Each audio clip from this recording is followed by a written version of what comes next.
Hello, it's a lovely good evening from here in Delhi, and hope each one of you, as always, are absolutely fine, happy, hale, and in the finest health. So now, in this particular session, as always, the curiosity arises whenever I say actually what we are supposed to do. In fact, we are picking up a very heavyweight chapter, and each one of you were quite keen and crazy that I should start this particular chapter. And this particular chapter happens to be, as you know, business combination and corporate restructuring. Of course, in the light of Ind AS 103, we are going to do, as I said, a very heavyweight, important, significant chapter, that is business combination and corporate restructuring. Now, the moment I uttered the word business combination and corporate restructuring, some of you might be feeling that you are already familiar with these two words, business combinations and corporate restructuring. Yes, you are not wrong at all. Your notion is absolutely correct. You are already familiar with these two words. And if I will open it down, or as we call it in English, that is, if I am going to break it up, then ultimately we will come across the wordings like amalgamation, absorptions. So business combination, corporate restructuring is nothing, almost sort of what we call amalgamation, absorption, reconstruction, merger, demerger, spin-off, reverse merger, as you are already what we call quite familiar of with these wordings, these what we call connotations. Now, if you remember, actually, you have done amalgamation, absorption, external reconstruction at least, if not demerger or demerger, reverse merger, etc. But definitely, I expect that each one of you have already gone through amalgamation and absorption. But amalgamation and absorption, which you did earlier, of course, you did in the light of existing accounting standard, that is AS 14. Of course, the names suggest quite similarity, so some of us might be tempted to say or tempt to what we call think that this particular chapter has got great similarity with the one which we have already done earlier. I wish I could say yes, but unfortunately I will have to say no. There is a complete contrast, as we are going to see under Ind AS 103, business combination, corporate restructuring. It is not at all what we call bearing any similarity with the one which you already did earlier in the light of AS 14. So this particular chapter is not very easy, to be very honest with you, but at the same time I do not want to actually instill unnecessarily fear that it is tough. Only thing is that it is new, and so often I keep on saying everything which is new must be what we call graced with great sharpness, and then automatically the interest develops. And it is a saying, when you actually develop interest towards any particular thing, the thing never actually appears tough, never appears hard, never appears very difficult to comprehend. So on such note, we are going to start what we call business combination and corporate restructuring. As I said, I have already told you it's a very significant, formidable chapter from the examination point of view. As far as my opinion goes, I would say actually two questions may be asked from this particular chapter. One theoretical sort of question, case study question, and another one, of course, practical oriented. And you shouldn't be surprised even if three questions are tossed in the examination, because there are some smaller practical length question and some higher length practical questions. So all in all, as I said, it's a big chapter, it's a high strength chapter, and it's a very important chapter. So here we go and start this particular session. So far I have spoken in English, but now I will shift to Hindi. As always, I always start a little bit with what we call English in the initial stages, but you should not think that it's an English class. It's an, as usual, bilingual class. So here we go. So it's the input. So we are going to actually, as I said, जैसे कि बेटे मैंने कहा कि हम business combination and corporate restructuring का chapter करेंगे.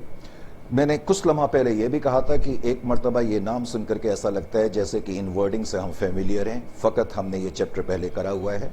मैंने कहा निश्चित रूप से आपने इससे पहले अमालगमेशन, एब्जॉर्प्शन, रिकंस्ट्रक्शन का चैप्टर करा था, लेकिन वो एग्जिस्टिंग स्टैंडर्ड AS 14 के तहत करा था.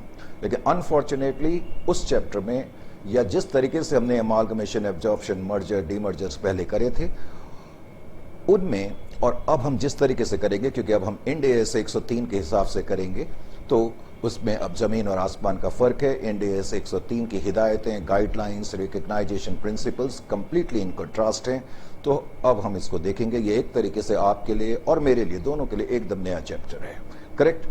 तो पहले मैंने चैप्टर का टाइटल लिखा, फिर हम धीरे धीरे इस पे बढ़ेंगे। यानी कि जब मैं ये चैप्टर कर रहा हूं तो इंड एस 103 ऑटोमेटिकली आपका साथ साथ होगा। Is it clear to you और नॉट? थोड़ा सा मैं एक मिनट सेटिंग कर लूँ बेटे यहाँ पर, तो तब तक आप पेन पेंसिल वगैरह निकाल लें। हाँ जी, तो स्टार्ट करते हैं। जैसा कि मैंने कहा, बिजनेस कॉम्बिनेशन, हालांकि बार बार कहने की आदत हो गई है बिजनेस कॉम्बिनेशन, हकीकत में चैप्टर का नाम आपको भी मालूम है, business combination and corporate restructuring. Business combination, क्या बात है, जैसे ही हमने एक हैवी वेट चैप्टर स्टार्ट करा, आज पेन कहता है मेरे को भी काम नहीं करना है। Business combination and corporate restructuring, corporate restructuring, restructuring. Sheet का भी ध्यान रखना पड़ता है कि आपकी स्क्रीन पे ये फ्लैश हो रहा है या नहीं। Corporate restructuring, correct. और मैंने कहा कि ये जो चैप्टर है हम इन दी लाइट ऑफ, जैसा कि मैं बार बार कह रहा हूं, इंड एस 103 के हिसाब से करेंगे। जब मैंने कहा कि हम इंड एस 103 के हिसाब से इस चैप्टर को करेंगे, तो इसका ये भी मतलब निकला कि मैं IFRS 3 की बात कर रहा हूं। IFRS 3, correct. कोई भी ऐसा इंडेस जो IFR पर बेस्ड है, IFRS पर बेस्ड है, वो 100 की सीरीज का है। IFRS 3 इसका कॉरस्पॉन्डिंग इंडेस होगा इंडेस 103, करेक्ट।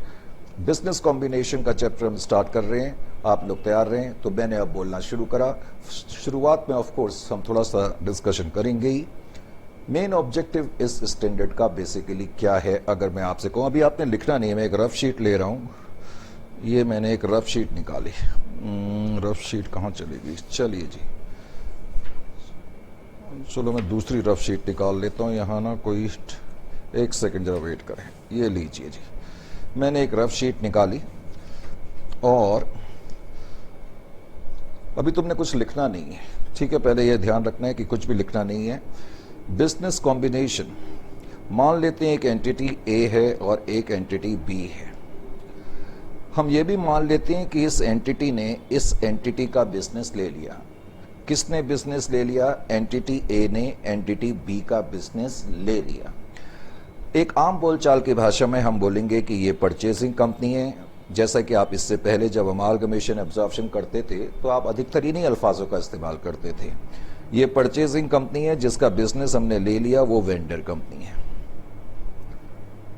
करेक्ट। ये अपना बिजनेस बेचने वाली एंटिटी है, ये बिजनेस खरीदने वाली एंटिटी है। तो एंटिटी ए ने एंटिटी बी का बिजनेस लिया। अब बेटे इन्हीं अल्फाज को इंड एस में हम थोड़ा दूसरे अंदाज में बोलेंगे। एंटिटी ए जो है उसको मैं बोलूंगा कि ये एक्वायरर है, ACQUIRER, ये एक्वायरर एंटिटी है।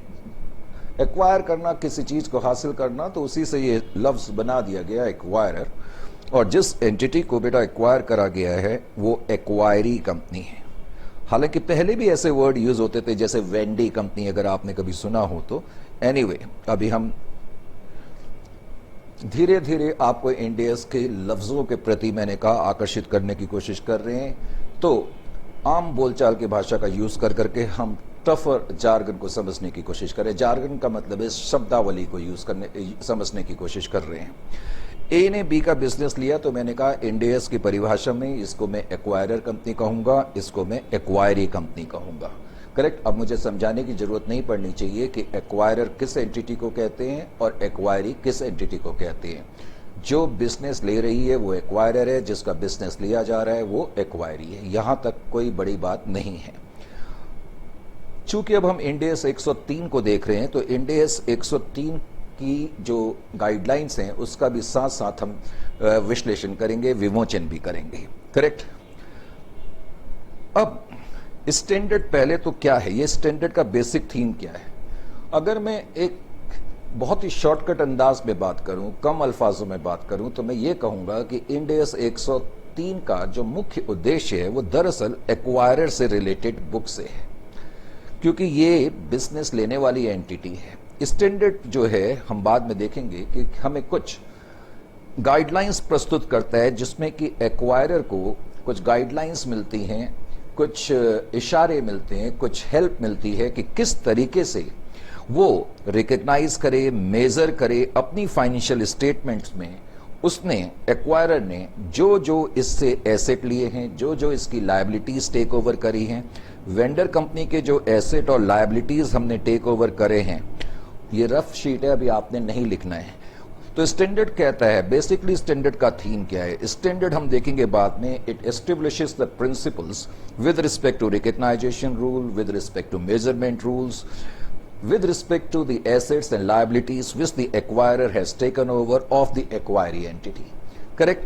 तो बेसिक थीम तो मैंने आपको स्टैंडर्ड का बताया। स्टैंडर्ड का बेसिक थीम अब आपको पता लगना चाहिए कि एक्वायरर जब एक्वायरी कंपनी के एंटिटी के एसेट्स और लायबिलिटीज को टेक ओवर करेगा, क्योंकि हम उसके बिजनेस को टेक ओवर कर रहे हैं, तो हम उसको अपनी बुक्स में किस तरीके से रिकग्नाइज करेंगे, किस तरीके से मेजर करेंगे, अपनी फाइनेंशियल स्टेटमेंट में किस तरीके से प्रेजेंट करेंगे, इसके बारे में हमें कुछ इंफॉर्मेशंस, इसके बारे में हमें कुछ, मैंने कहा, गाइडलाइंस प्राप्त होंगी इस स्टैंडर्ड के थ्रू।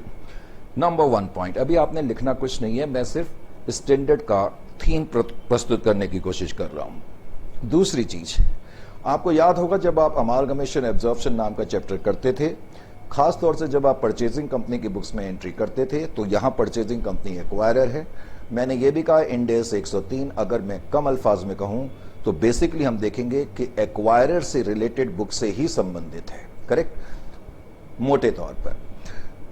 दूसरा पॉइंट क्या है? दूसरा पॉइंट मैं बता रहा था कि आपने इससे पहले अमालगमेशन एब्जॉर्प्शन नाम का चैप्टर करा है। परचेजिंग कंपनी की बुक्स में जब आप एंट्री करते थे, आपको याद होगा, खासतौर से जब आप सेकंड एंट्री करते थे तो आपकी गुडविल या कैपिटल रिजर्व निकलता था। तो यहां पर भी स्टैंडर्ड यही कहता है, जब एक्वायरर ने एक्वायरी का बिजनेस टेक ओवर करा तो किस तरीके से हम रिकग्नाइज करेंगे। बेटे, बहुत से लोगों को तो ना ये रिकग्नाइज का मीनिंग मैंने देखा आज तक पता नहीं है। फिर वो सोचते हैं रिकग्नाइज और मेजर एक ही वर्ड है। बेटा, अकाउंट्स में रिकग्नाइज का मतलब क्या है, इसको मैं आपको ऐसे समझाने की कोशिश करता हूं। सपोज एक आदमी बनाना खरीद रहा है, केले खरीद रहा है, करेक्ट।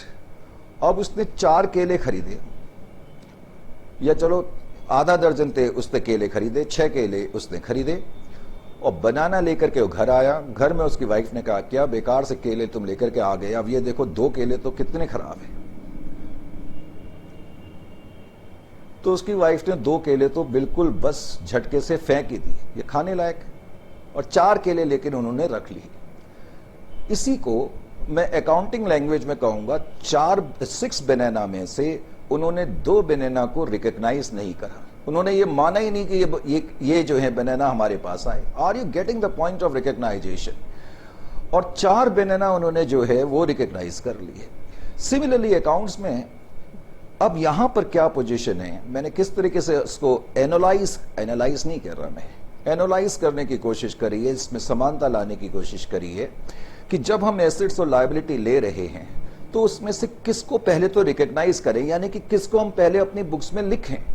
ये रिकग्नाइज का मतलब है। जब हम रिकग्नाइज करेंगे उसके बाद ही उसकी मेजरमेंट पॉसिबल हो सकती है। आपकी बात समझ में आ गई कि नहीं आ गई? तो स्टैंडर्ड हमें पहले तो मैंने कहा कुछ गाइडलाइंस देता है कि जो एसेट्स और लायबिलिटीज को हमने लिया है उनको हम किस तरीके से रिकग्नाइज करेंगे, किस तरीके से मेजर करेंगे। उसके बाद स्टैंडर्ड की दूसरी गाइडलाइन या दूसरा ऑब्जेक्टिव ये है कि जब एक्वायरर कंपनी एक्वायरी के बिजनेस को टेक ओवर करती है तो जाहिर है कि उसमें कुछ गुडविल, या जिसको तुम पहले कैपिटल रिजर्व बोलते थे, अब उसका नाम हम देखेंगे कि गेन ऑन बारगेन परचेज हो गया, यानी कि कैपिटल रिजर्व का नाम एक तरीके से बारगेन परचेज हो गया है। उसके बारे में चर्चा मैं अभी बाद में करूंगा, लेकिन पहले मैं जो पॉइंट बता रहा हूं उस पर मैं आ जाऊं। तो दूसरा पॉइंट कहता है कि जो हमने एसेट और लायबिलिटी लिए उसके अंतर्गत अगर कोई गुडविल हासिल होती है तो उसको किस तरीके से रिकग्नाइज करा जाएगा, उसको किस तरीके से मेजर करा जाएगा।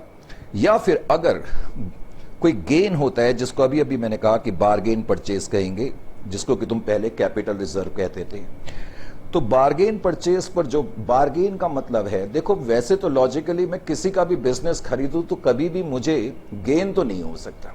आप इमेजिन करो कि एक आपका बिजनेस है और उस बिजनेस की वर्थ 10 लाख रुपए की है, चलो 10 करोड़ कर लो, कोई बात नहीं, 10 करोड़ रुपए की है। अगर मैं आपका बिजनेस खरीदूंगा तो क्या आप मेरे को 10 करोड़ से नीचे पर बेचोगे? लॉजिकली तो बिजनेस कॉम्बिनेशन में खरीदने वाली एंटिटी को कभी भी फायदा हो ही नहीं सकता, इसलिए 99.99% गुडविल ही आएगी, क्योंकि goodwill is nothing but capital loss. लेकिन फिर भी बार्गेन परचेस पॉसिबल हो सकता है। ऐसा अधिकतर तब होता है जब बेचने वाली एंटिटी अपना बिजनेस किसी दबाव में बेच रही है, किसी फोर्स में बेच रही है, जल्दबाजी में बेच रही है। उस केस में उसको लगता है ठीक है हमारा 10 करोड़ का बिजनेस है, कोई बात नहीं 9 करोड़ में बेच दो। Are you getting my point? उस केस में खरीदने वाली एंटिटी को फायदा हो जाएगा, जिसको कि मैंने कहा गेन ऑन बार्गेन परचेस कहेंगे, जिसको हम किसी जमाने में, अब जमाना तो मैंने जानबूझ के वर्ड यूज करा, इसका मतलब पुराने स्टैंडर्ड के अंतर्गत उसको हम कैपिटल रिजर्व कहते थे। तो स्टैंडर्ड की दूसरी गाइडलाइन यही है कि जब हमने एसेट और लायबिलिटी को लिया, बिजनेस को लिया, उससे होने वाली जो उभरने वाली जो गुडविल है या गेन ऑन बार्गेन परचेज है, उसको किस तरीके से रिकॉग्नाइज करा जाएगा, किस तरीके से मेजर करा जाएगा, उसके बारे में भी फिर हमें कुछ इंफॉर्मेशन मिलती है। ये उसके अलावा स्टैंडर्ड का तीसरा मेन ऑब्जेक्टिव ये भी है, पहला ऑब्जेक्टिव कि जो हमने एसेट और लायबिलिटी लिए, अभी आपको कुछ लिखना नहीं है, मैं सिर्फ अभी नॉर्मल बात कर रहा हूं। हमने जो एसेट एंड लायबिलिटी लिए उसको कैसे रिकॉग्नाइज और मेजर करना है, जो गुडविल है और जो बार्गेन परचेज या गेन ऑन बार्गेन परचेज है उसको कैसे रिकॉग्नाइज करना है। और तीसरा पॉइंट इसमें है non controlling interest. Non controlling interest का क्या मतलब है? जैसे मैंने किसी का बिजनेस लिया, करेक्ट, सपोज मैंने किसी का बिजनेस लिया, ये ए है ये बी है, ए ने बी का बिजनेस लिया, अगर 100% हमने एंटिटी बी के शेयर्स एक्वायर कर लिए तब तो नॉन कंट्रोलिंग इंटरेस्ट कभी भी नहीं आएगा। लेकिन अगर हमने 80% शेयर एक्वायर करे तो इसका मतलब 20% शेयर इस एंटिटी के हमारे पास नहीं है। तो जिस एंटिटी को हमने लिया उसके जितने शेयर हमारे पास नहीं है, सिंपल अल्फाजों में, एक आम बोलचाल की भाषा में हम उसको नॉन कंट्रोलिंग इंटरेस्ट कहते थे, जिसको कि तुम पहले के स्टैंडर्ड्स के मुताबिक माइनॉरिटी इंटरेस्ट कहते थे, अकाउंटिंग स्टैंडर्ड AS 21 में। आपको याद आया जब आप होल्डिंग कंपनी वगैरह करते थे तो नॉन कंट्रोलिंग इंटरेस्ट, इसकी चर्चा अभी भरपूर रूप से हो गया, आप बिल्कुल निश्चिंत रहें। अभी हम सिर्फ एक ओवरव्यू देख रहे हैं। तो एंटिटी ए ने जब एंटिटी बी का बिजनेस लिया स्टैंडर्ड के मुताबिक और स्टैंडर्ड के ऑब्जेक्टिव के मुताबिक, मैंने कहा कि अब एंटिटी ए को यह देखना है किस तरीके से वो अपने एसेट और लायबिलिटी को रिकॉग्नाइज करेगी। उसके लिए उसको स्टैंडर्ड में दी हुई बातों का ध्यान रखना पड़ेगा। वो बातें कौन सी, उसकी चर्चा आगे अभी होगी। और इसी तरह से जो गुडविल आई उसको किस तरीके से मेजर करेंगे, इसी तरह बार्गेन परचेज आया किस तरीके से मेजर और रिकॉग्नाइज करेंगे, और नॉन कंट्रोलिंग इंटरेस्ट को किस तरीके से हम मेजर करेंगे, ये स्टैंडर्ड की मुख्य धारा है। Are you getting my point और नॉट? अभी हमने सिर्फ नॉर्मल बातें करनी है, अभी हम और कुछ बात नहीं कर रहे हैं। जाहिर है कि स्टैंडर्ड, ये तो अभी मैंने एक तरीके से ना स्टैंडर्ड की अभी पहली गाइडलाइन के बारे में, ऑब्जेक्टिव के बारे में बताया। अगर मैं दूसरा पॉइंट बात करूं तो दूसरा पॉइंट क्या है? अभी कुछ लिखना नहीं है, ये रफ वर्क है। तुम्हें पता है कि मेरा इस तरह का काम वैसे भी कम ही करता हूं, रफ काम, लेकिन अभी मैं सिर्फ समझा रहा हूं। अभी हम फेयर वर्क पे आएंगे, जब मैं आपको लिखने के लिए बोलूंगा आपने तभी लिखना है। स्टैंडर्ड ये भी कहता है कि दिस स्टैंडर्ड यानी कि इंड AS 103, अब जब मैं स्टैंडर्ड बोलूं तो मेरा मतलब इंड AS से ही होगा। तो इंड AS 103 ये भी कहता है कि ये स्टैंडर्ड अप्लाई उसी ट्रांजैक्शन पर होगा, उसी ट्रांजैक्शन पर, लिखना नहीं है अभी आपने, उसी ट्रांजैक्शन या इवेंट्स पर होगा जो कि बिजनेस कॉम्बिनेशन है, जो कि बिजनेस कॉम्बिनेशन है। सर ये भी कोई कहने वाली बात है? ये तो हमें मालूम ही है कि ये स्टैंडर्ड बिजनेस कॉम्बिनेशन के लिए ही बना है। बेटा ऐसा स्टैंडर्ड इसलिए कहता है, हम बाद में देखेंगे, ऐसा हर बार नहीं होगा कि ए ने बी को ले लिया तो ये बिजनेस कॉम्बिनेशन ही होगा, ऐसा हर बार नहीं होगा। तो अगर ए ने बी को लिया तो पहले तो ए ने बी को टेक ओवर करा, ये एक ट्रांजैक्शन इवेंट है। क्या ये बिजनेस कॉम्बिनेशन है या नहीं, इसके देखने के कुछ मैंने कहा क्राइटेरियाज होंगे, जिनके बारे में अभी मैंने कहा धीरे धीरे चर्चा बाद में होगी। अभी मैं सिर्फ ये बता रहा हूं कि स्टैंडर्ड क्या कह रहा है। स्टैंडर्ड कहता है कि इंड AS 103 ऐसे इवेंट्स और ट्रांजैक्शन पर ही अप्लाई हो सकता है जो कि बिजनेस कॉम्बिनेशन कहलाएंगी, जो कि बिजनेस कॉम्बिनेशन की परिभाषा को सेटिस्फाई करेंगी। Is it clear to you? अभी मैंने नॉर्मल बातचीत करी है, फिर स्टैंडर्ड, अब ये तो फेयर वर्क है, फिर स्टैंडर्ड की जो तीसरी गाइडलाइन, अब ये रफ वर्क जारी है। ये कौन सा पेज आ गया भाई, इसको हटाई दो, ये कंफ्यूज करेगा पेज, है तो पुराने पेजेस हैं। लाइए ये सब अभी रफ वर्क है, अभी आपने कुछ नहीं लिखना। स्टैंडर्ड की जो तीसरी पॉइंट है उसका जो ताल्लुक है ना वो डेफिनेशन से। अब डेफिनेशन में उन्होंने बताया कि एक तो एक्वायरर क्या है, अभी अभी मैंने इसका मीनिंग आपको बता ही दिया, एक्वायरर क्या है। उन्होंने बताया कि एक्वायरी क्या है, इसका मीनिंग भी मैंने आपको बता दिया, करेक्ट। फिर एक्विजिशन डेट के बारे में स्टैंडर्ड कुछ कहता है, एक्विजिशन डेट के बारे में। एक्विजिशन डेट मान लेते हैं कि ये अकाउंटिंग ईयर है, करेक्ट। अकाउंटिंग ईयर 1/4/2020 से स्टार्ट हो रहा है और 31/3/21 को खत्म हो रहा है। मान लेते हैं इस दिन लेट अस से 1 जुलाई 2020 को ए ने बी को टेक ओवर करा, तो इस केस में एक्विजिशन डेट क्या कहलाएगी? 1/7/20।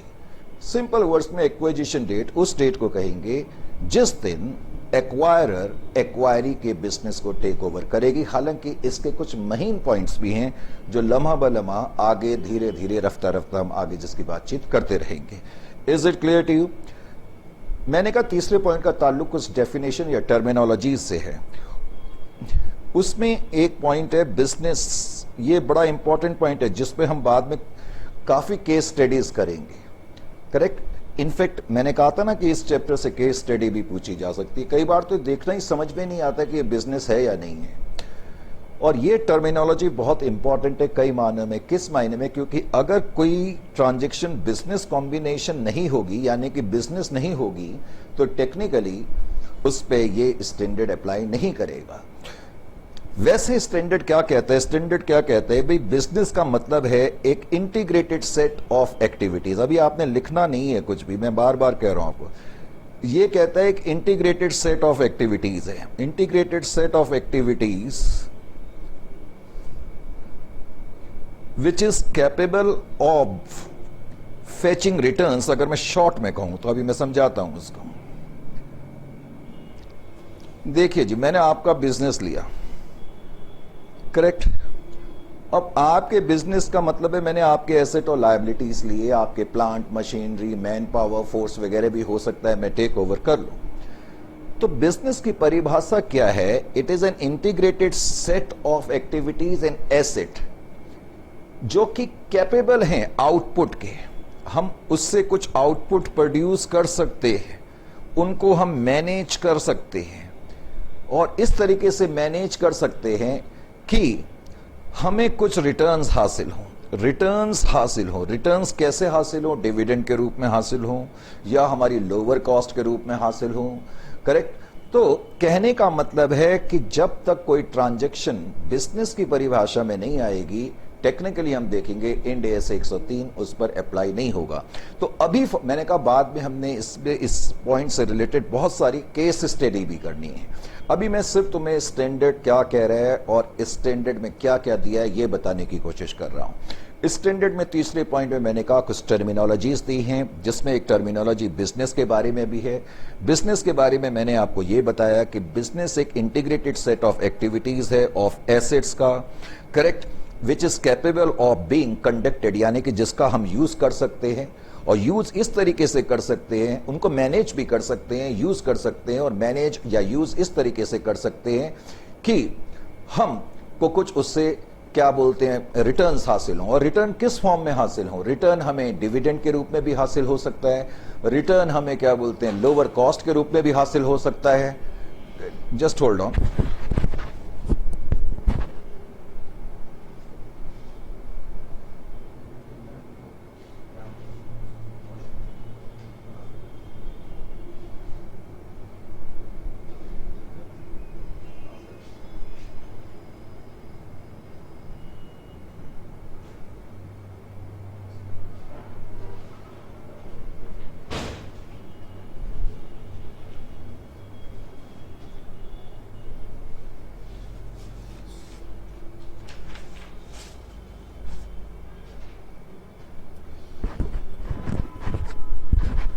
Sorry for this sudden interruption. Actually कभी कभी क्या होता है कि अब शाम का वक्त है और स्टाफ भी जा चुका है, कोई आ जाता है तो बड़ी प्रॉब्लम हो जाती है। एनीवे, तो मैं ये बता रहा था कि बिजनेस क्या है। तो बिजनेस आपने देखा इट इज ए सेट है, it is a set of integrated activities, या फिर it is a set of assets which can be conducted, which can be managed for the purpose of providing returns, और returns किस form में हो सकते हैं, dividend के रूप में हो सकते हैं, लोअर कॉस्ट के रूप में हो सकते हैं। अभी अभी मेरी चाय भी आ गई है और मैं चाय भी पी लूंगा अगर आपकी इजाजत हो। तो किसी भी तरह का इकोनॉमिक बेनिफिट मिल सकता है। याद रखें, जब तक बिजनेस की ये क्राइटेरिया सेटिस्फाई नहीं होगी, इस इंड एस 103 का इस्तेमाल हो ही नहीं सकता। फिर स्टैंडर्ड ने एक्वायरर, एक्वायरी, एक्विजिशन डेट और बिजनेस के बाद एक और डेफिनेशन दी है, वो है बिजनेस कॉम्बिनेशन की। अगली डेफिनेशन बिजनेस कॉम्बिनेशन की दी है। अब बिजनेस कॉम्बिनेशन क्या है? कोई भी ऐसी ट्रांजैक्शन, कोई भी ऐसा इवेंट जो कि बिजनेस कॉम्बिनेशन की परिभाषा को पूरा करता है। अगर वो बिजनेस कॉम्बिनेशन की परिभाषा को पूरा करेगा, यानी कि बेसिकली मैंने बताया कोई भी ट्रांजैक्शन और event in which an acquirer, as I said, obtains control of one business or other businesses, कोई भी ऐसी ट्रांजैक्शन और इवेंट जिसके तहत एक्वायरर किसी बिजनेस का कंट्रोल हासिल करता है, एक बिजनेस का या एक से ज्यादा बिजनेसेस का। याद रखें, बिजनेस वर्ड जो है बहुत इंपॉर्टेंट है, तभी वो बिजनेस कॉम्बिनेशन कहलाएगी और इंड एस 103 के दायरे में आएगी। Is it clear to you और नॉट? तो ये कुछ इसमें मैंने कहा डेफिनेशंस वगैरह भी दी हुई हैं। अभी मैं स्टैंडर्ड की केवल नॉर्मल बातें आपको बता रहा हूं, मैं इनके बारे में लिखूंगा भी, चिंता मत करें। करेक्ट, बिल्कुल चिंता ना करें, सारी चीजें मुझे लिखानी भी होती हैं, आपको मालूम है। अभी मैं सिर्फ आपको बता रहा हूं, बाद में हम देखेंगे। टर्मिनोलॉजी में एक वर्ड दिया गया है contingent consideration. What is contingent consideration? Contingent का मतलब भी है जो किसी चीज पर निर्भर करता है। अगर एंटिटी ए एंटिटी बी का बिजनेस टेक ओवर करेगी तो फ्री में तो करेगी नहीं, हमें उसको कुछ कंसिडरेशन देना पड़ता है। आप लोगों को मालूम ही है, उसको परचेज कंसिडरेशन बोलते हैं। ये वर्ड है कंटिंजेंट कंसिडरेशन। अब कंटिंजेंट कंसिडरेशन बेटे क्या है? कंटिंजेंट कंसिडरेशन का मतलब ऐसा कंसिडरेशन जो कुछ चीजों पर निर्भर करता है। एंटिटी ए ने एंटिटी बी का बिजनेस तो लिया और यह भी तय हो गया कि हम आपको 10 लाख रुपए, 10 करोड़ रुपए आज देंगे, लेकिन साथ में एक क्लॉज या एक एग्रीमेंट भी हो गया कि एंटिटी ए, लेने वाली एंटिटी बी को 5 लाख रुपए और देगी अगर आने वाले 2 सालों में हमारा प्रॉफिट इतनी मात्रा से ज्यादा होगा। यानी कि ये कंसिडरेशन कंटिंजेंट है, निर्भर है किस चीज पर? आने वाले सालों में अगर प्रॉफिट होगा। हालांकि आपको याद रखना है कि कंटिंजेंट कंसिडरेशन को भी रिकॉग्नाइज करा जाता है और इसको भी हम परचेज कंसिडरेशन के हिस्से में बाद में लेंगे। इसके बारे में चर्चा और आगे जारी रहेगी। ये कुछ टर्मिनोलॉजी पॉइंट नंबर 3 के अंदर दी हुई थी। करेक्ट, अभी ये सब रफ वर्क है, अभी आपको नहीं लिखना है। 4th पॉइंट क्या है? अब सबसे बड़ा पॉइंट तो यही है, आइडेंटिफाइंग। अब ये अभी आपने लिखना नहीं है, मैंने कहा मैं बाद में आपको सब चीजें लिखाऊंगा, अभी आप सिर्फ सुने, थोड़ा सा आपकी एक्लिमेटाइजेशन होनी चाहिए। आइडेंटिफाइंग अ बिजनेस कॉम्बिनेशन, ये एक बड़ा इंपॉर्टेंट स्टेप है। एक एंटिटी के लिए जरूरी है an entity shall determine whether a transaction is a business combination by applying the definition in this Ind AS। यानी कि कोई ट्रांजैक्शन बिजनेस कॉम्बिनेशन है या नहीं, उसके लिए इस स्टैंडर्ड में दी हुई परिभाषा का मुझे इस्तेमाल करना पड़ेगा। परिभाषा जो मैं बिजनेस के बारे में बता रहा था, यानी कि हम सिर्फ किसी एंटिटी के अगर एसेट और लायबिलिटी ले लें तो इसका यह मतलब नहीं है कि हमारी एंटिटी ने उस एंटिटी को ले लिया और ये बिजनेस कॉम्बिनेशन है और ये इंड एस 103 के दायरे में आएगी। नहीं, अगर हम किसी एंटिटी को टेक ओवर कर रहे हैं, ये जो ट्रांजैक्शन या इवेंट है ये बिजनेस की परिभाषा को खास तौर से सेटिस्फाई करे, तभी ये ट्रांजैक्शन बिजनेस कॉम्बिनेशन बन सकती है। यानी कि इसका जब मैंने बिजनेस लिया तो एसेट और लायबिलिटी जो हैं, जैसा कि मैंने कहा, वो कुछ इंटर रिलेटेड होने चाहिए, इंटीग्रेटेड होने चाहिए, ताकि मैं उनको कंडक्ट कर सकूं, मैनेज कर सकूं, उनका यूज कर सकूं और इस तरीके से कर सकूं कि मुझे कुछ रिटर्न मिले। तब ये कहा जाएगा कि एंटिटी बी का बिजनेस हमने ले लिया और तब मैं इसको इंड एस 103 के दायरे में लूंगा। अगर मैंने एंटिटी बी के सिर्फ एसेट और लायबिलिटी लिए, लेकिन अगर मैं वो सेट ऑफ इंटीग्रेटेड एक्टिविटी नहीं है, उनको मैं कंडक्शन और मैनेज नहीं कर सकता, या मैं उनका इस्तेमाल नहीं कर सकता इकोनॉमिक बेनिफिट्स के लिए, तो तब वो इंड एस 103 के दायरे में नहीं आएंगे, तब वो नॉर्मल एक्विजिशन माने जाएंगे। जैसे आप एसेट खरीदते हैं या लायबिलिटी टेक ओवर करते हैं, जैसे नॉर्मल आप एंट्री करते हैं, तब आप उनकी एंट्री वैसे करेंगे, यानी कि उसको normal acquisition of asset and liability माना जाएगा, तब वो इंड एस 103 के दायरे में नहीं आएगा। ये एक बड़ा अहम स्टेप है। जाहिर है ये चीजें थोड़ी सी हल्की फुल्की देखने के बाद अब मेन चीज जिसका कि हमें इंतजार होता है वो है अकाउंटिंग, क्योंकि अल्टीमेटली हमने करनी क्या है, अकाउंटिंग। करेक्ट, अकाउंटिंग बेटे हमने मेन करनी है। अभी आपने लिखना कुछ नहीं है, बिकॉज मैंने अभी कुछ आपको लिखाया नहीं है, मैं अभी सिर्फ आपको बता रहा हूं, we will write each and every word, don't worry about that, you need not require to worry about that. Only thing is that right now you have to somehow acclimatize yourself with the terminologies of this Ind AS. That is what I am interested in right now. Accounting aspect क्या है? सबसे पहला standard, अभी standard ये मैं नहीं बोल रहा, ये स्टैंडर्ड बोल रहा है, ध्यान ये रखना है। स्टैंडर्ड कहता है कि जब एक एंटिटी, करेक्ट, जब एक एंटिटी किसी दूसरी एंटिटी को टेक ओवर करती है और ऑफ कोर्स वो बिजनेस कॉम्बिनेशन की परिभाषा को सेटिस्फाई कर लेता है, तो अकाउंटिंग करने के लिए हम एक्विजिशन मेथड का इस्तेमाल करेंगे। क्या करेंगे? Acquisition method. ये एक्विजिशन मेथड क्या है, अब मैं ये बताता हूं। तो पहले तो अगर ये बिजनेस कॉम्बिनेशन है, एंटिटी ए ने एंटिटी बी को टेक ओवर करा, करेक्ट, एंटिटी ए ने एंटिटी बी का कंट्रोल हासिल कर लिया, उसके 50% से ज्यादा शेयर हमने एक्वायर कर लिए। हालांकि कंट्रोल किसी और तरीके से भी हो सकता है, लेकिन मैंने कहा अभी उसकी चर्चा धीरे धीरे होगी, अभी हम सिंप्लीफिकेशन के सहारे थोड़ा सा आगे बढ़ने की कोशिश कर रहे हैं। तो स्टैंडर्ड कहता है कि बिजनेस कॉम्बिनेशन करने के लिए एक्वायरर जो है एक्विजिशन मेथड का इस्तेमाल करेगा, एक्विजिशन मेथड का इस्तेमाल करेगा, एक्विजिशन मेथड का इस्तेमाल करेगा। तो इसका भी क्या मतलब निकला?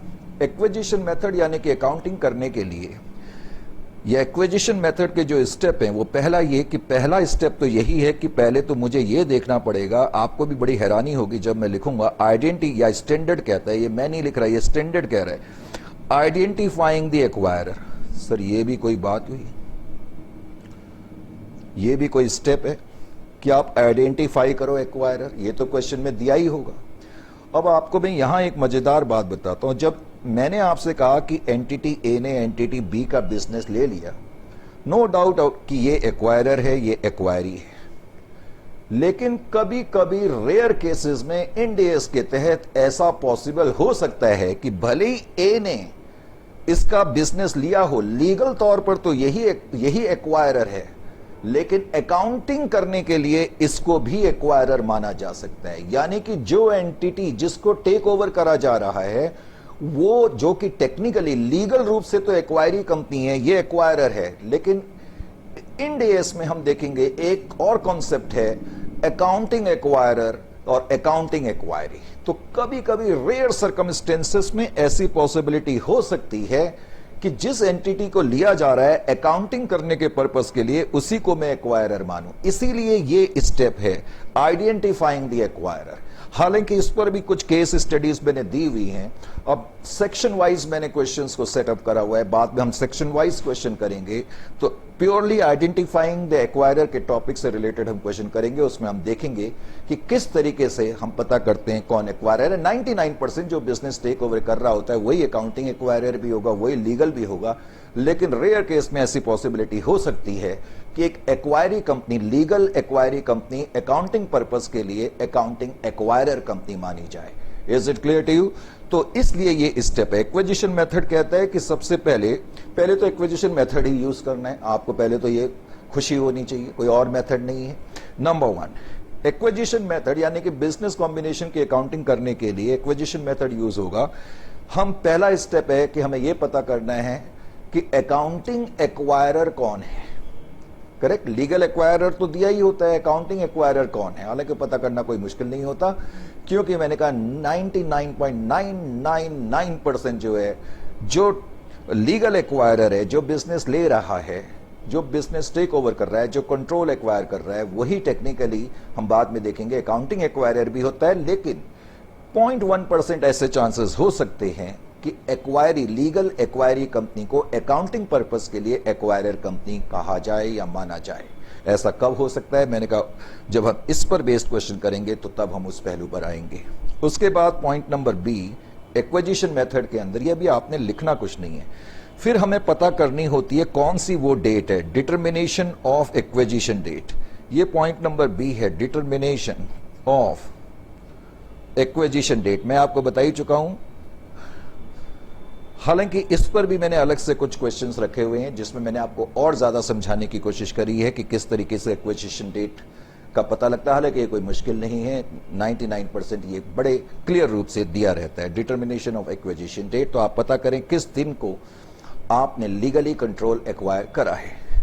फिर पॉइंट नंबर सी है, मैंने कहा जब एंटिटी ए ने एंटिटी बी का बिजनेस लिया, करेक्ट, और हम मान लेते हैं कि एंटिटी ए ही अकाउंटिंग एक्वायरर है, यानी कि अकाउंटिंग के लिए एक्वायरर कंपनी ए है। अब हमें यह भी पता लग गया, लेट अस से कि ये फलाना फलाना डेट ऑफ एक्विजिशन है। ये दोनों चीजें क्लियर करने के बाद अब मेन अकाउंटिंग स्टार्ट होती है। मेन अकाउंटिंग में पहले तो मैंने कहा अब मुझे ये देखना पड़ेगा, रिकॉग्नाइज करना पड़ेगा कि भाई मैंने कौन कौन से एसेट्स और लायबिलिटी लिए हैं। हालांकि स्टैंडर्ड कहता है रिकॉग्नाइज, तीसरा स्टेप है recognising and measuring the identifiable assets acquired. Identifiable assets acquired यानी कि जिनको आसानी से आइडेंटिफाई करा जा सके। तो जो एसेट आपने आइडेंटिफाइबल एसेट्स और लायबिलिटी एज्यूम करी हैं उनको आप रिकॉग्नाइज करें, उनको आप मेजर करें, और साथ ही साथ नॉन कंट्रोलिंग इंटरेस्ट को भी आप रिकॉग्नाइज करें और मेजर करें। स्टैंडर्ड ये भी कहता है कि जब हम इनको मेजर करेंगे, हालांकि बाद में अलग से एक पॉइंट में दिया हुआ, लेकिन मैं यहीं पर बता रहा हूं कि इनको हम फेयर वैल्यू पर करेंगे, करेक्ट। हालांकि इसमें कुछ एक्सेप्शन भी हो सकती हैं जिसकी चर्चा आगे होगी। तो एक्विजिशन मेथड में पहला स्टेप है आइडेंटिफाई करना कि एक्वायरर कौन है अकाउंटिंग के लिए, क्या डेट, किस डेट ऑफ एक्विजिशन को हमने हकीकत में कंट्रोल एक्वायर करा, और तीसरा हमने जो एसेट और लायबिलिटी टेक ओवर करे हैं, एज्यूम करे हैं, आइडेंटिफाइबल एसेट्स एंड लायबिलिटी, उनको हम रिकॉग्नाइज करेंगे, करेक्ट। फिर उसके बाद मैंने कहा, मैंने यहां पर यह भी बता दिया कि उसको हम मेजर जो करेंगे वो फेयर वैल्यू पे करेंगे। उसके अलावा नॉन कंट्रोलिंग इंटरेस्ट की हम मेजरमेंट करेंगे। उसके अलावा फिर स्टैंडर्ड कहता है कि आप रिकॉग्नाइज करेंगे गुडविल या बार्गेन परचेज। गुडविल या बार्गेन परचेज कैसे रिकॉग्नाइज करेंगे वो बात का पॉइंट है। स्टैंडर्ड ये कहता है कि आपको ऐसा करना है अकाउंटिंग करने के लिए। Is it clear to you और नॉट? बात समझ में आ गई? तो ये चार बेसिकली स्टेप है। हालांकि चार में से देखा जाए तो पहले दो तो नॉर्मल है, मेन स्टेप यही है कि आप एसेट और लायबिलिटी को रिकॉग्नाइज करेंगे, गुडविल या गेन, जिसको कि आजकल गेन ऑन बार्गेन परचेज कहते हैं, उसको रिकॉग्नाइज करेंगे। Is it clear to you और नॉट? ये आपके मेन स्टेप्स हैं जी अकाउंटिंग करते वक्त। अभी मैंने सिर्फ रफ काम स्टार्ट करा, मैंने अभी कुछ स्टार्ट ही नहीं करा। मैं तो अभी फेयर वर्क आज तो मैंने अभी तक स्टार्ट ही नहीं करा, ये तो कमाल ही हो गया, करेक्ट। अभी मैंने आपसे कहा कि जितने भी एसेट्स और लायबिलिटी हमने, आइडेंटिफाइबल एसेट और लायबिलिटी हमने टेक ओवर करे हैं, उनको हम रिकॉग्नाइज करेंगे, उनको हम मेजर करेंगे, करेक्ट। सेपरेटली करेंगे, जो एसेट हमने लिए हैं, जो लायबिलिटी हमने ली है, उसके अलावा गुडविल, उसके अलावा नॉन कंट्रोलिंग इंटरेस्ट, ये तमाम चीजें गुडविल के, जब मैंने गुडविल लिखी तो बार्गेन परचेज ऑटोमेटिकली हो गया, बार्गेन परचेज, ये स्टैंडर्ड कहता है, करेक्ट। तो हमने इनको रिकॉग्नाइज करना है। मेन चीज है, इनको हम जनरली जो मेजर करेंगे वो किस पे करेंगे? फेयर वैल्यू पे करेंगे। ये स्टैंडर्ड की अगला पॉइंट है। स्टैंडर्ड का अगला पॉइंट टेक्निकली क्या है कि इनकी जो मेजरमेंट होगी वो फेयर वैल्यू पे होगी। जरा मैं चाय पी लूं अगर आपकी इजाजत हो तो। अभी आपने कुछ लिखना नहीं है, मेरे को 2 मिनट का टाइम दे दो, 2 सेकंड का सिर्फ।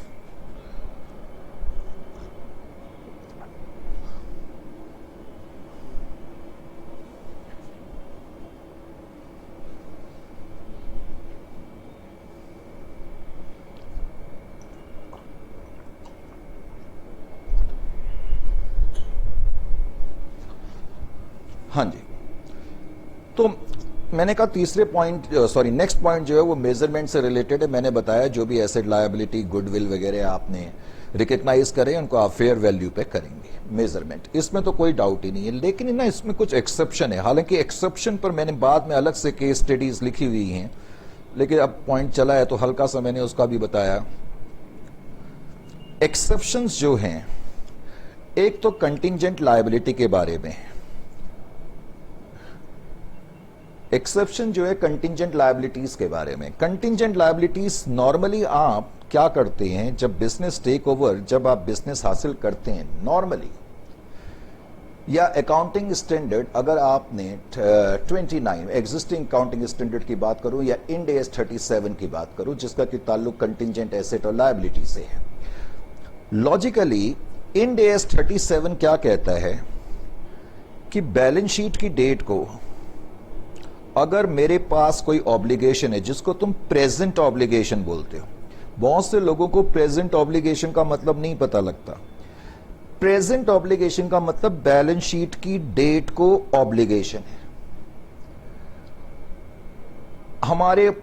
हमें यह मालूम है कि हमें कुछ पैसा देना पड़ सकता है, हमें लग रहा है कि कोई लायबिलिटी है। अगर हमें लगता है कि आउटफ्लो ऑफ फंड्स प्रोबेबल है, आउटफ्लो ऑफ फंड्स प्रोबेबल है, आपको याद है या नहीं है?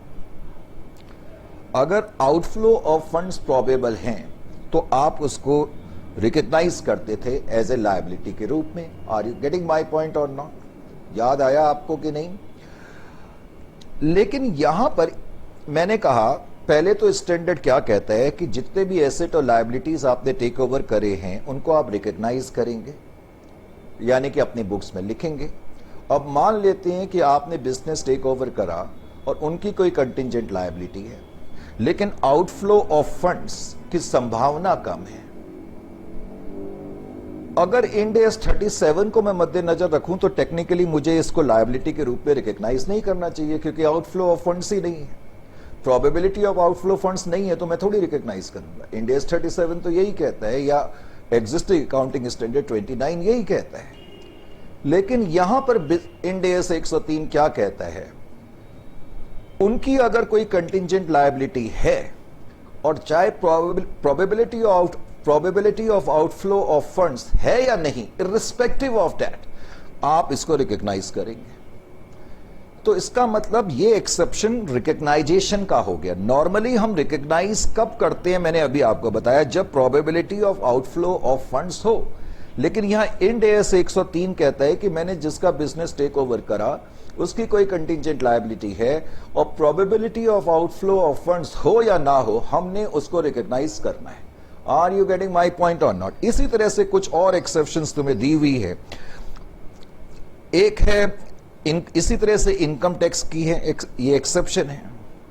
इनकम टैक्स, एम्प्लॉय बेनिफिट्स, मैंने कहा इनकी चर्चा लेकिन आगे होगी, अभी सिर्फ मैं आपको बता रहा हूं।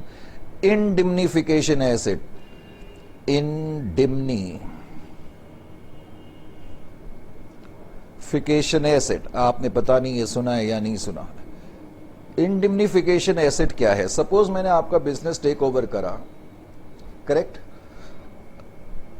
और आपकी एक कंटिंजेंट लायबिलिटी है 500 की। बिकॉज मैं आपका बिजनेस टेक ओवर कर रहा हूं तो मैं इसको रिकग्नाइज करूंगा अपनी बुक्स में, चाहे आउटफ्लो ऑफ फंड्स प्रोबेबल हो या ना हो, ये मैंने अब आपको बता दिया है। लेकिन मैंने कहा मैं एंटिटी ए हूं, आप एंटिटी बी है। अब मैंने कहा भाई मुझे तो ये रिकग्नाइज तो करनी पड़ रही है, लेकिन ये थोड़ा सा इनजस्टिफिकेशन है, आपकी कंटिंजेंट लायबिलिटी और मुझे रिकग्नाइज करनी पड़ रही है। तो एंटिटी बी ने क्या कहा? एंटिटी बी ने कहा, जिसका कि मैं बिजनेस या जिसका कि मैं कंट्रोल एक्वायर कर रहा हूं। जब मैं कहूं मैं बिजनेस ले रहा हूं तो इसका मतलब है मैं कह रहा हूं कि मैं इनका कंट्रोल एक्वायर कर रहा हूं। तो जब मैंने एंटिटी बी का कंट्रोल एक्वायर करा, उनके बिजनेस को लिया, तो मैंने एंटिटी बी को कहा भी आपकी ये कंटिंजेंट लायबिलिटी 500 करोड़ की है, मुझे इसको रिकग्नाइज करना पड़ेगा। एंटिटी बी ने कहा ठीक है, एक काम करते हैं, अगर ये कंटिंजेंट लायबिलिटी मटीरियलाइज होती है, अगर ये कंटिंजेंट लायबिलिटी मटीरियलाइज होती है, यानी कि आपको पैसे देने पड़ते हैं, तो 300 लाख रुपए, मान लेते हैं 500 लाख की लायबिलिटी है, तो 300 लाख रुपए हम आपको देंगे। हम आपको देंगे। इंडिम्निफिकेशन का मतलब भी होता है कंपनसेट करना। इंडिम्निफिकेशन एसेट, ये 300 लैक्स क्या है मेरे लिए? इंडिम्निफिकेशन एसेट है। अगर मुझे 500 लाख देने पड़ जाए तो बी एंटिटी बी मुझे कंपनसेट करेगी। अब मैंने कहा स्टैंडर्ड कहता है कि सारे एसेट्स और लायबिलिटी को आप रिकॉग्नाइज करेंगे, जो आपने टेक ओवर करे हैं वो आइडेंटिफाइबल हो, आप उसको रिकॉग्नाइज करेंगे। मैं आपको ये भी कह चुका हूं कि उनको फेयर वैल्यू पे हम बेसिकली रिकॉग्नाइज करते हैं।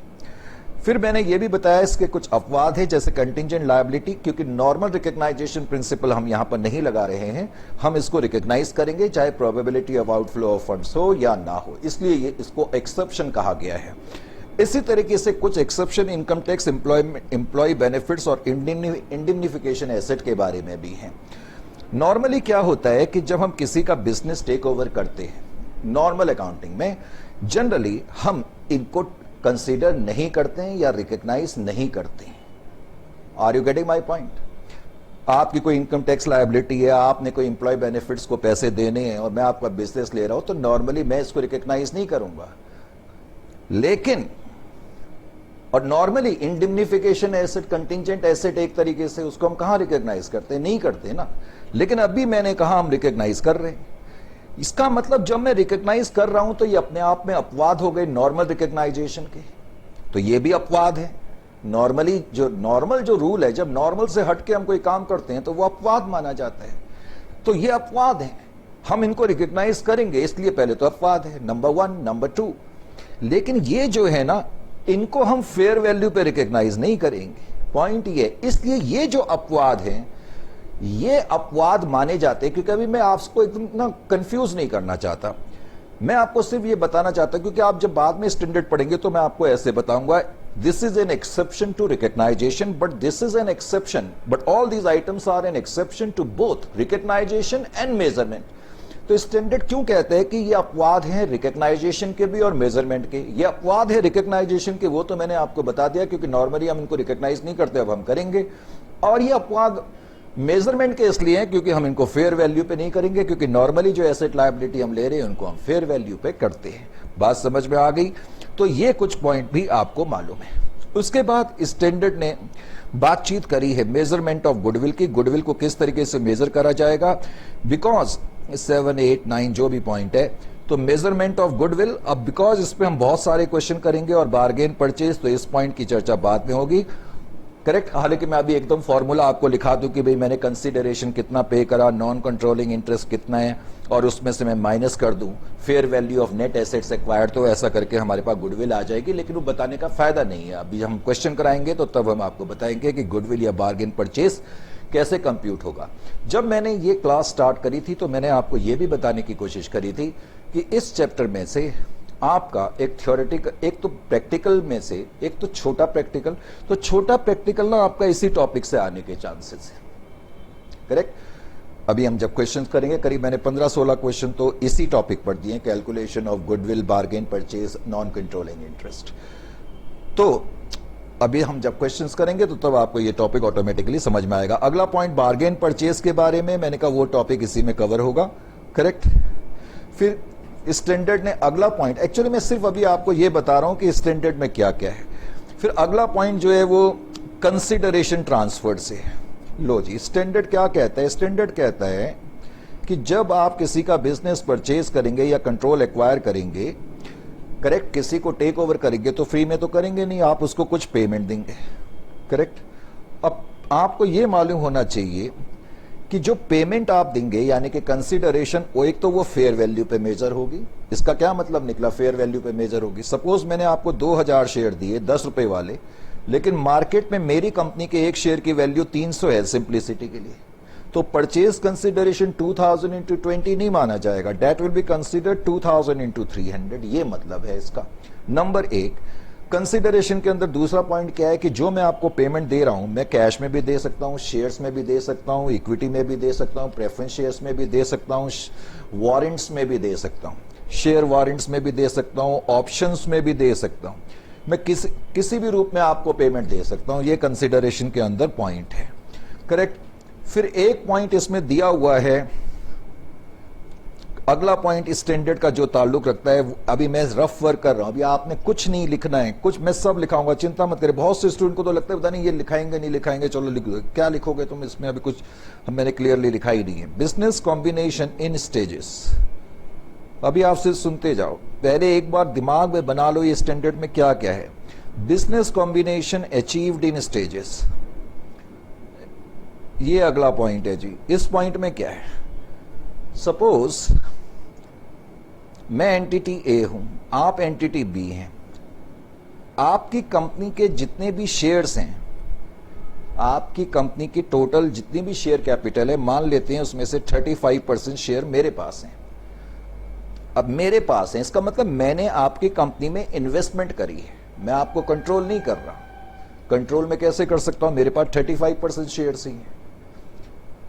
लेकिन मान लेते हैं कि सिंप्लिसिटी के लिए 1/4/2017, इसको ऐसा करते 21 कर लेते, 20 कर लेते, 1/4/2020 को मेरे पास आपकी कंपनी के 35% शेयर है, पहले से ही है, मैंने पहले से ही आप में इन्वेस्ट करके रखा है। इस दिन मैंने आपकी कंपनी के 15% शेयर और खरीद लिए, बल्कि 15 क्या, चलो ऐसा कर लो, मैंने आपकी कंपनी के 20% शेयर और खरीद लिए। अब मेरी तो इस तारीख को मेरी स्टेक होल्डिंग आपकी कंपनी में कितनी होगी, 55% की होगी। इसका मतलब अब आपकी कंपनी जो है, अब आपकी कंपनी जो है मेरे कंट्रोल में आ गई। This is known as, just इसको हम बोलते हैं स्टेप एक्विजिशन भी, या business combination achieved in stages. पहले मेरी इन्वेस्टमेंट थी, धीरे धीरे करके मैंने आप में, पहले तो मैंने आप में पार्टिसिपेट करा और बाद में मैं आपको कंट्रोल करने लग गया। एक आम बोलचाल की भाषा में इसका मतलब बेसिकली ये हो गया। ये बात आपकी समझ में आ रही है या नहीं आ रही है, या खाली हाँ हाँ बोले जा रहे हो? कोई डाउट इसमें अभी तक किसी भी तरीके का? ये शीट्स में जरा नीचे रख दो, बहुत सारी शीट्स हो गई है, ठीक है। अच्छा, स्टैंडर्ड में हम बाद में ये भी देखेंगे, बहुत सारी रफ शीट हो गई है, चिंता ना करें, अब हम मेन वर्क पे आ ही रहे हैं। लेकिन मेरा पर्पस है कि पहले आपको बताना, सारी चीजों से अवगत कराना। बाद में हम देखेंगे स्टैंडर्ड ने एक पॉइंट ये भी दिया हुआ है कि कभी कभी मैं किसी का बिजनेस सिर्फ कॉन्ट्रैक्ट के बल पर एक्वायर कर सकता हूं। नॉर्मली तो क्या होता है कि जब तक 50% से ज्यादा स्टेक्स हमारे आप में नहीं होंगे, आपका कंट्रोल हमारे पास नॉर्मली नहीं आता है। यानी कि जनरली कंट्रोल एक्वायर करने के लिए हमें कुछ खर्च करना पड़ेगा। खर्च मैंने कहा हम किसी भी रूप में कर सकते हैं, कैश भी दे सकते हैं, शेयर्स भी दे सकते हैं, बल्कि मैं अपना कोई बिजनेस भी आपको दे सकता हूं। स्टैंडर्ड ये भी कहता है कंसिडरेशन के पार्ट माना जाएगा। अच्छा, इसका मतलब नॉर्मली तो मैंने कहा कि हम आपको कुछ कंसिडरेशन देकर के आपका कंट्रोल एक्वायर करते हैं, लेकिन कभी कभी ऐसा हो सकता है दो एंटिटी के बीच में एक कॉन्ट्रैक्ट हो जाए जिसमें कंसिडरेशन का आदान प्रदान ही ना हो। मान लेते हैं एंटिटी बी और एंटिटी ए में कॉन्ट्रैक्ट हो गया कि आप हमें कंट्रोल कर लो, बात खत्म। तो इसमें कोई कंसिडरेशन देने की जरूरत थोड़ी पड़ रही है। इसको हम बोलते हैं business combination achieved without exchange of consideration. क्या बोलते हैं? Business combination achieved without exchange of consideration. Is it clear to you और नॉट? समझ में आया? फिर लास्ट में हम देखेंगे, इनने कॉमन कंट्रोल के बारे में बातचीत करी है, स्टैंडर्ड ने कॉमन कंट्रोल के बारे में चर्चा। मैंने कहा मैं आपकी बिल्कुल लास्ट में करूंगा, यानी कि जब हम चैप्टर के आखिर में पहुंचेंगे ना, इससे रिलेटेड मैंने 3-4 क्वेश्चन भी डाले हुए, बल्कि हैवी क्वेश्चन से, बड़े बड़े क्वेश्चन से, जिनका 9-10 पेजों में तो सॉल्यूशन ही आएगा। तो कॉमन कंट्रोल से रिलेटेड चर्चा बाद में होगी। ये है आपका बिजनेस कॉम्बिनेशन 103। निचोड़ अल्टीमेटली आप निकाल सकते हैं। बेसिकली स्टैंडर्ड का ताल्लुक क्या है कि जब हम कंट्रोल एक्वायर करते हैं बिजनेस का या बिजनेसेस का, तो उस केस में एक्वायरर अपनी बुक्स में किस तरीके से अकाउंटिंग करता है। ऑफ कोर्स जब अकाउंटिंग करेंगे तो कुछ सिंपल पॉइंट्स भी हैं, कुछ मीडियम पॉइंट्स भी हैं और कुछ थोड़ा सा महीन पॉइंट्स भी हैं। तो हमने बहुत सारे क्वेश्चंस रखे हुए हैं, सेक्शन वाइज क्वेश्चंस रखे हुए हैं, और आपको समझने में कोई प्रॉब्लम इसको नहीं आएगी। जितनी भी ये थ्योरेटिकल चर्चा मैंने करी है, मैंने कहा ये सारी मैं आपको लिखाऊंगा, आप इस बात से बिल्कुल चिंता ना करें। लेकिन मैं कब लिखाऊंगा, कहां पर लिखाऊंगा, किस पॉइंट पर लिखाऊंगा, इसके लिए हम एक प्रॉपर टाइमिंग का इंतजार करेंगे। करेक्ट? टाइमिंग के इंतजार का मतलब ये नहीं कि पहले अभी हम देखे भाई 6:07 पे लिखाना है या 8:09 पे लिखाना है, ऐसा कुछ नहीं। कहने का मतलब किस पॉइंट पर आकर के हमने आपको ये सारी थ्योरी लिखानी है। फिलहाल इस पर्टिकुलर सेशन में अभी मैंने ये हल्का सा ओवरव्यू दिया। नेक्स्ट सेशन में जो भी मैंने ये थ्योरेटिकल चर्चा करी है, थोड़ा सा हम उसको प्रैक्टिकल कर करके सप्लीमेंट करने की कोशिश करेंगे और फिर धीरे धीरे इस चैप्टर की तरफ आगे बढ़ेंगे। Correct? So it's a short goodbye from here, but shortly we are going to hold down another meeting.